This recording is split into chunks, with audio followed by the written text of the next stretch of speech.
It's taken Marvel 18 films and 10 years to create something that's incredible, epic, earth shattering, beautiful, and mind blowing superhero film of all time. And this movie was worth the wait.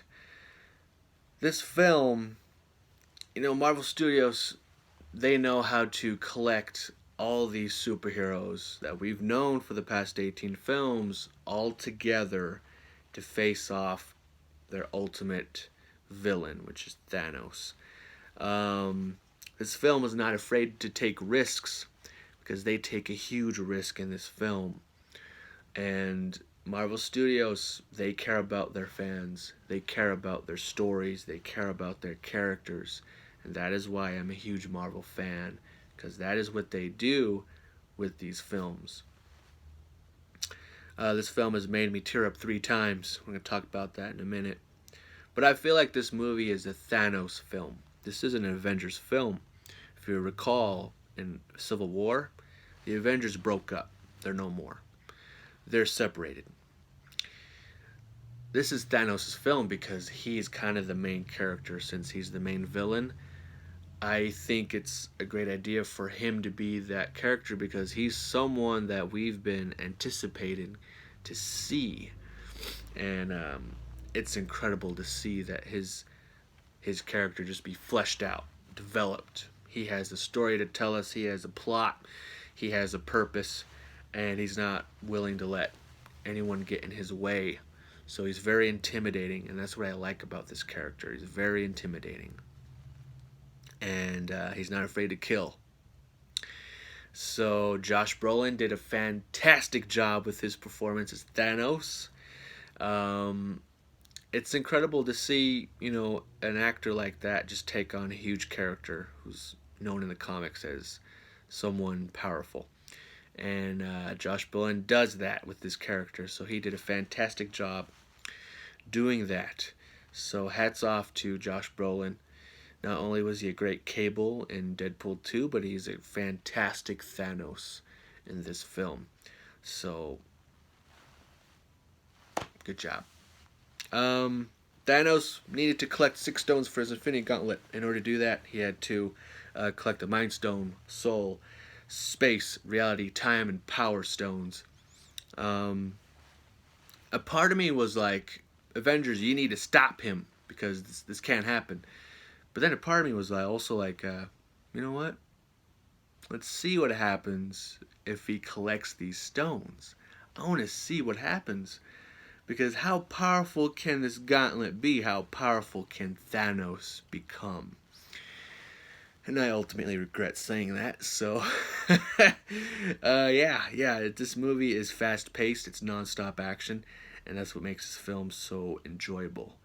It doesn't stop for a breather. Maybe 2 minutes, but that's it. It just keeps going. There's more action to come.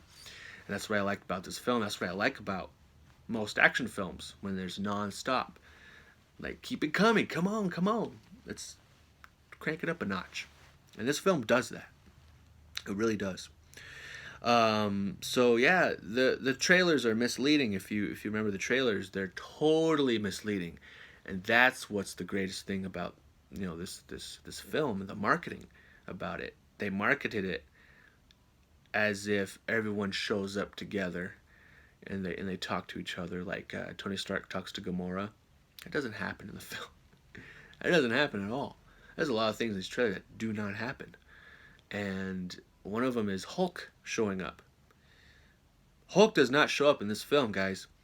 And that's crazy because Thanos smacked Hulk enough to... Hulk is afraid of Thanos. And that's what's so crazy about Thanos' character. He's just powerful. More powerful than the Hulk.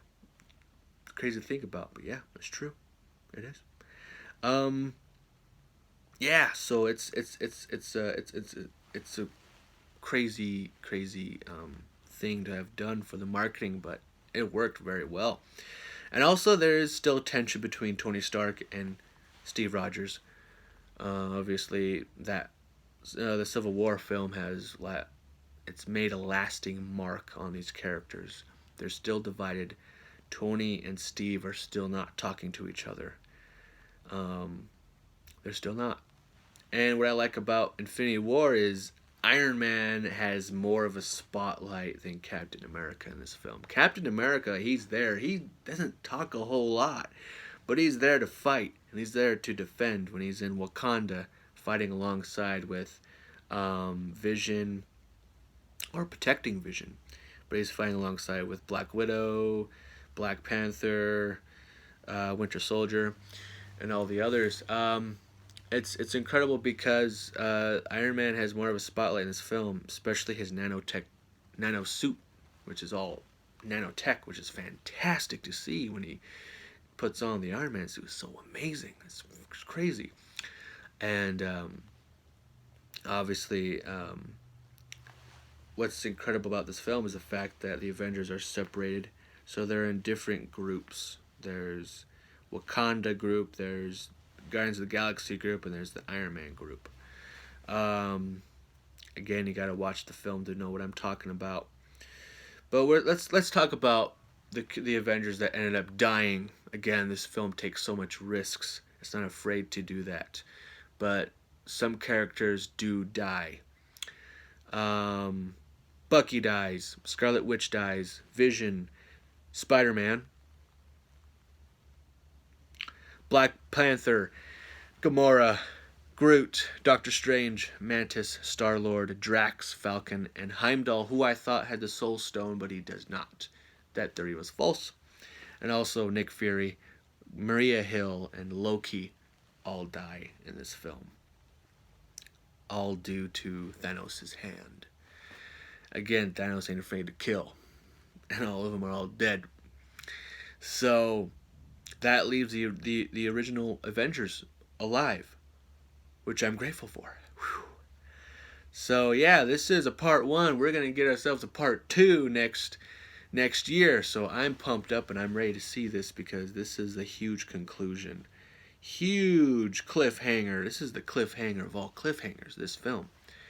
It just leaves you wanting more and like, what? No. Don't end credits. We're not done here. It got me. And this film did make me tear up 3 times. Let's talk about that, shall we? 1, Gamora's death. Gamora made me cry because the relationship between her and her father, Thanos and Gamora, it's so emotional because Thanos has to make that sacrifice to kill his own daughter to gain the Soul Stone. The saddest thing I've ever seen. Also, Tony Stark gets stabbed. I was not ready for that. I did not want to see Tony Stark die. That would have been sad. That would have been really, really sad thing to see. And luckily, he survived. Spider-Man's death. Spider-Man died. That's that's probably the most emotional thing I've ever experienced because of what Peter is telling Stark when he's dying. And also, there's a little fact going around about Spider-Man. His healing ability is going crazy, and he dies. He's when everyone's dying, he's lasted the most. He's lasted long enough because he has a healing ability, and that's going off. That's why he kind of died very last, because he has a healing ability.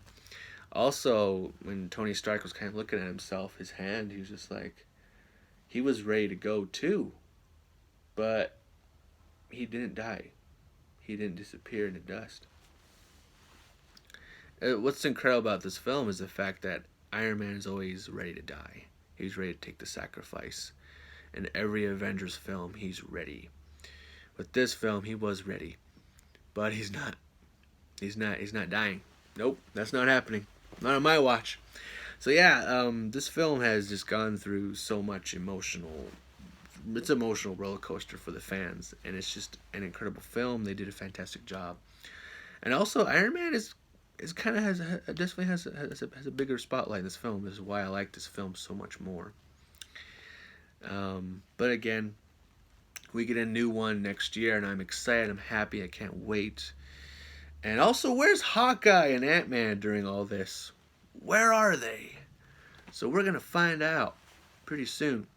So yeah, subscribe to this channel, like this video, comment below. Let's start a conversation about Infinity War, theories about Avengers 4, what's going to happen. We're about to get a trailer drop very soon. So yeah, let me know. And thank you for watching.